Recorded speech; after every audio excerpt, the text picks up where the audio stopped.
What is NXSketch and why is it important? Let's talk about that next. All right, so what exactly is NXSketch and what's it about, and why do we need more sketching tools or big sketching enhancements? So here's the background.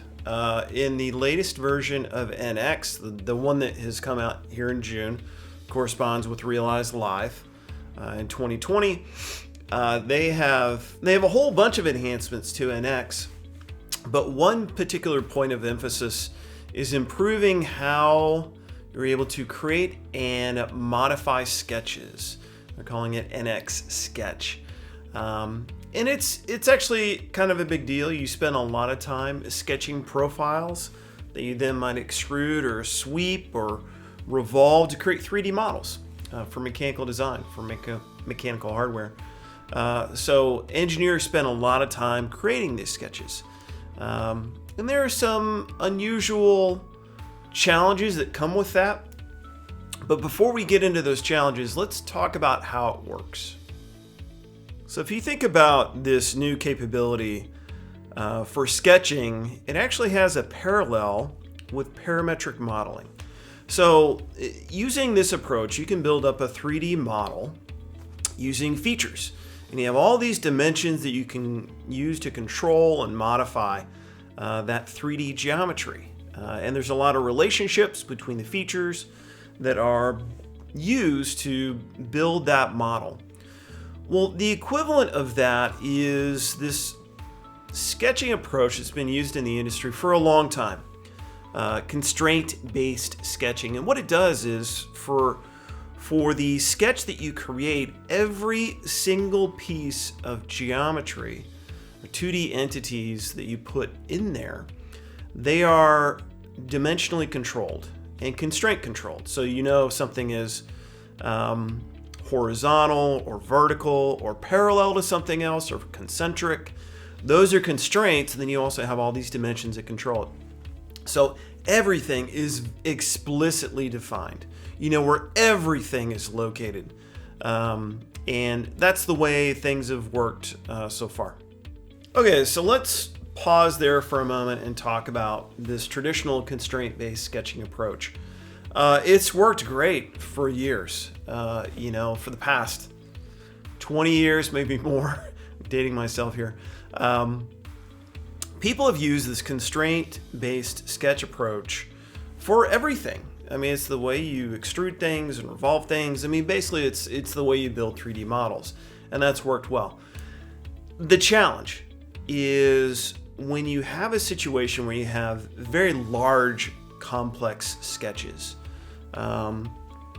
Solving those constraints and dimensions interactively in real time, if you have, say, 100 or 1,000 entities in your sketch, it gets bogged down. It's like a ridiculously large assembly, right? And there's always improvements that you're trying to make there, but it can really get bogged down with performance there. The second kind of scenario where there's an issue is with imported drawings, right? So you bring in a drawing, you want to make a modification, and it's got thousands of entities. Each of those things is a 2D independent thing that can be modified. If you try and go through and constrain and dimension all of that, the application can get lost. Literally, it can go away and become non-responsive, and that can become a major issue. So there are these issues that have been around for a while. And actually, there's been some recent inspiration to deal with this issue. And actually, it goes back to 3D modeling. So let's go back and talk to this little animation here. So we talked about parametric modeling, we talked about constraint-based sketching. So the parallel here is actually direct modeling. So whenever you can bring in incredibly large, incredibly complex 3D models that you then can modify. And the trick here is when you select a piece of geometry, direct modeling, almost in any solution out there today will assess, okay, what's the related geometry that needs to move with this thing. If you select a surface, what's the related geometry that needs to move along with it? And it kind of does that through inference, which is really cool. What it means is you can make small changes to a localized piece of geometry and do that quickly and easily and without having to work with the feature list at all.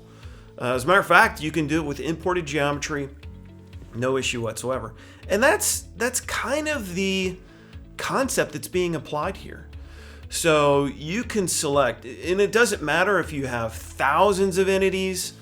When you select a 2D entity to modify, it will use inference to figure out, okay, what's the other 2D entities that are kind of related or attached to this thing? And when you drag it, the other 2D entities will change too in a very smart, very intelligent way. And we call this approach direct sketching because of the parallel to direct modeling. And it has huge implications for the issues that we talked about before. Now, those implications are that basically you have higher performance because you're not assessing the entire sketch. It's very responsive, and you can make changes to imported sketches or 2D drawings, even if you wanted to, or even, frankly, layouts for machinery and stuff like that that have a lot of 2D entities too. And it reacts intelligently, but it's not constraining every single thing. You're not solving the entire sketch all at once. You're only doing it to this local little area, and it smartly and intelligently figures out what else needs to change with it. So this can provide a huge productivity boost, both with existing designs, new designs, drawings, machine layout. And those are some of the applications that the folks at Siemens have talked about already where this can be used. So that's why this NXSketch capability is actually kind of groundbreaking. It offers some capabilities that I haven't really seen anywhere else, and it can be very, very powerful. That's it. Take care and talk soon.